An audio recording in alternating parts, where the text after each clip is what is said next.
અને ત્યારે મને એમ થાય કે શોધવું પડે ને એને સુખ ન કહેવાય. ભીતર અસ્તિત્વ સાથે ધબકતું હોય, મહેકતું હોય એને સુખ કહેવાય.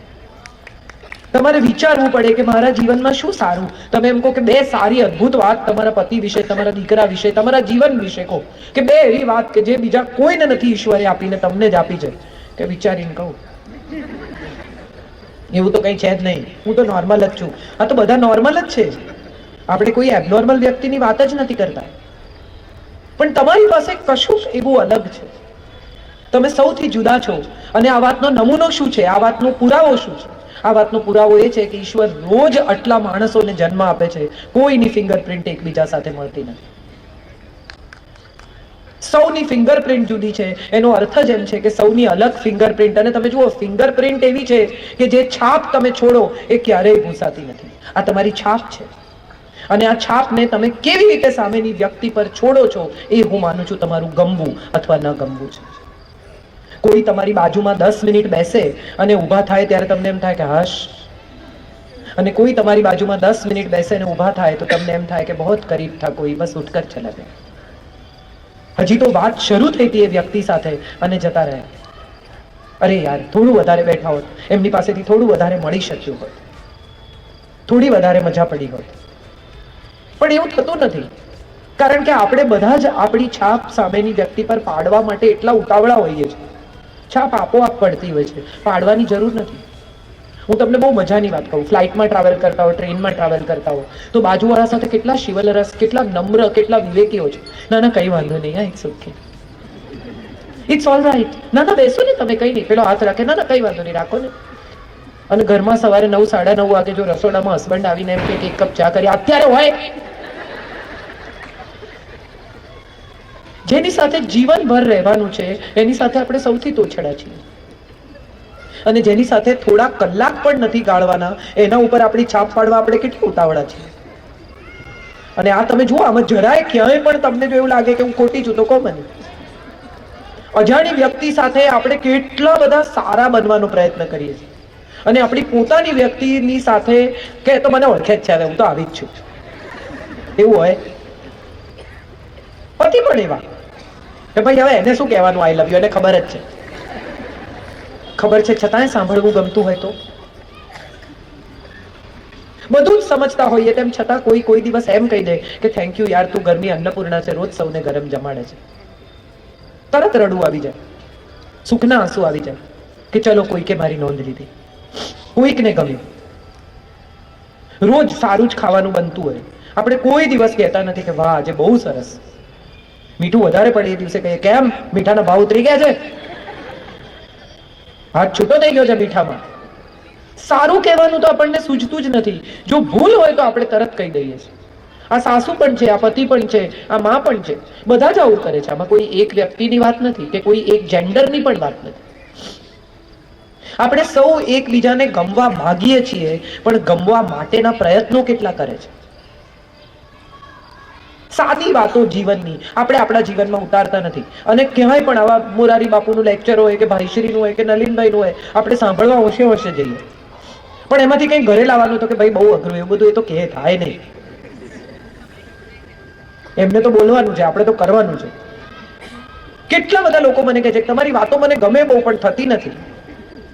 તમે કરો છો? મને આજે જ પૂછતા હતા શ્રેયસભાઈ કે તમારા લેક્ચર સાંભળવા તમારું વર ને છોકરો કોઈ દિવસ આવે છે? ત્યારે મેં કહ્યું એમને હું હોમ સર્વિસ આપું છું, હોમ ડિલિવરી, સ્વિગીજીની. મંગાવે એટલે તરત હાજર, બિલ પણ નહીં લેવાનું. કહેવાની વાત એ છે કે આ વાત પર તમે હસ્યા ને, હસી શકાય ને. કેટલી બધી વાતો જીવનમાં એવી છે કે જે હસીને પસાર કરી શકાય, પણ આપણે એના વિશે એટલો બધો ઉદ્વેગ, એટલો બધો કકળાટ, એટલું બધું મન દુઃખ કરીએ છીએ કે ગમવાની ક્ષણ વીતી જાય છે. કેટલા બધા લોકોને હું એવા ઓળખું છું કે જેમણે પત્નીને વચન આપ્યું હોય કે હું તને રોમ લઈ જઈશ, આપણે યુરોપમાં રોમની ગલીઓમાં હાથમાં હાથ લઈને ફરીશું, પછી કે આવતે વર્ષે, પછી કે આવતે વર્ષે, પછી કે આવતે વર્ષે, પછી કે આવતે વર્ષે. એક દિવસ એવો આવે કે જ્યારે રોમની ગલીઓમાં જાય પણ પત્ની બિચારી એમ કે તમે થતા આવો, હવે મારા પગ દુખે છે. આનંદની ક્ષણોને આપણે ટાળી જઈએ છીએ અને દુઃખની ક્ષણોને આપણે આલિંગન આપીએ. સામેથી પ્રોબ્લેમ ઉભો કરવાનો. પેલું શું કહેતા હતા તમે? અરે છોડો, તમે નથી સાંભળ્યું એનો આનંદ કરો. ના ના ના, શું બોલ્યા કહો? શેનું મન? તમે નથી સાંભળ્યું ને? તમે સુખી છો? ના ના, તમે કઈ બોલ્યા, મેં સાંભળ્યું. જે માણસે જેણે જે કહ્યું એમણે કહ્યું વિવેચકોની ચિંતા નથી કરતી, મારા હૃદયની વાત કહું છું. હા, કારણ કે હું દ્રઢપણે એવું માનું છું કે જો હૃદયથી બોલવામાં આવે, હૃદયથી કહેવામાં આવે તો જ હૃદય સુધી પહોંચે. હું જો સાચા દિલથી નહીં કહું મારી વાત તો તમારા સુધી નહીં જ પહોંચે. હમણાં જ થોડા દિવસ પહેલા જ જામનગરમાં કાર્યક્રમ હતો, પૂનમબેન માડમ હતા મારી સાથે. મેં બોલી લીધું, એ પછી એમણે પાછું કીધું કે તમે બોલો પ્લીઝ, મને સાંભળવું છે. એટલે ફરી મેં વાત કરવાની શરૂ કરી. ત્યારે પૂનમબેને મને કહ્યું કે ગજબ લોકપ્રિયતા છે તમારી. મેં કીધું સ્ટેજ પરથી, માઇકમાંથી કીધું. મેં કીધું પૂનમબેનના લોકપ્રિયતા ત્યાં સુધી જ છે જ્યાં સુધી મારો સિગરેટ પીતો ફોટો ના છપાય. તરત કે આવી તો નહોતી તારી જજમેન્ટ. તમે નક્કી કરી લીધું કે આમ કરાય અને આમ ન કરાય. આવા કોઈ નિયમો સમાજમાં ક્યાંય નથી. એક વ્યક્તિએ કઈ રીતે જીવવું એના નિયમો એને પોતે જ બનાવવાના છે. ફક્ત એટલું નક્કી કરવાનું છે કે એમાં કોઈની લાગણી, સ્નેહ, પ્રેમ, પ્રતિષ્ઠા જોખમાય નહીં. તમારી સાથે જોડાયેલા તમામ લોકો, મારી પહેલા જે બેન બોલ્યા એમણે જામનગરમાં એવું કહ્યું કે મને કોઈના વેલિડેશનની જરૂર નથી, મને કોઈનું અપ્રુવલ નથી જોઈતું. એ બોલ્યા પછી હું ઊભી થઈ, મેં કીધું મને તો બધાનું વેલિડેશન જોઈએ છે, મને સૌનું અપ્રુવલ જોઈએ છે. તમે વિચાર કરો, તમે બધા અહીંયા હો જ નહીં, આ બધી ખુરશીઓ ખાલી હોય ને તોય હું એમાં ભાભીને એમ કહું ના હું બોલીશ તો ખરી જ. ડોક્ટર બોલાવવા પડે કે બેનનું ભલે છે, તમે છો તો મારું અસ્તિત્વ છે. હું જે કહી રહી છું એ તમારા સુધી પહોંચે છે. તમારી આંખોમાં ક્યારેક નમી આવે છે, ક્યારેક ચહેરા પર સ્મિત આવે છે, તો મારી વાત પહોંચી રહી છે, એનો આનંદ છે. તો એ આપણી વચ્ચેનો પરસ્પરનો સંબંધ છે. અને પરસ્પરનો સંબંધ છે ત્યાં સુધી જ આ દુનિયામાં અસ્તિત્વનો ઉત્સવ ઉજવી શકાય છે. હું કોણ છું? કોઈ એમ કે કાજલ આવી હતી તો કોઈ પૂછે કોણ કાજલ, એટલે પહેલું રિએક્શન એવું હોય કે વક્તા છે, લેખક છે, કોઈની પત્ની છે, કોઈની બહેન છે, કોઈની માં છે, કોઈની દીકરી છે. મારી ઓળખ છે. કેમ? કારણ કે મારી આસપાસ સંબંધો છે. એ સંબંધોનો બગીચો જ આપણી ઓળખ છે.